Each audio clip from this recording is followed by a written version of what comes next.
sur cette candidature d'Édouard Philippe. Vous partagez le scepticisme ambiant sur le plateau au sujet de cette candidature ? Bien, écoutez, le seul crédit qu'on pourrait donner à Édouard Philippe et le seul miracle qu'il aura créé, c'est quasiment de nous mettre tous d'accord autour de ce plateau qu'il eût cru.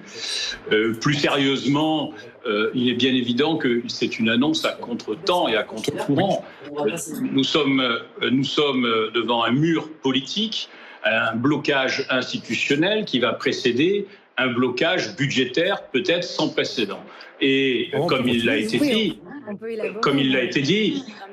il n'y a pas de Parlement, il n'y a pas de gouvernement, il n'y a pas de ministre, et Édouard Philippe anticipe un petit peu la lutte fratricide qu'il va y avoir sur les cendres de la Macronie en se présentant pour 2027. Ça me semble, à mon avis, peu sérieux, ça me semble peu respectueux, ça me semble pas être digne de quelqu'un qui se prétend être un homme d'État. Il y a d'autres préoccupations, mais peut-être, je ne suis pas analyste politique, mais peut-être que Édouard Philippe anticipe une fin de règne avant 2027, et dans ce cas-là, dégaine le premier parmi les héritiers, le mot est un peu élogieux, du macronisme.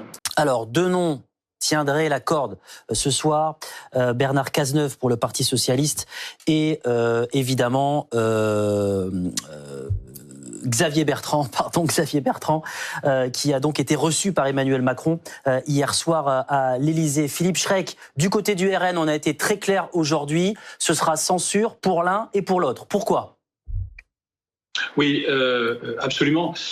D'abord, j'allais vous dire, attendre 60 jours pour finalement nous proposer ou Cazeneuve ou Xavier Bertrand, c'est quand même pas un grand record de réflexion. Concernant Xavier Bertrand, ce dernier a toujours fait montre à notre rencontre, à ceux de nos élus, à ceux de nos électeurs, d'une véritable haine quotidienne, irraisonnée.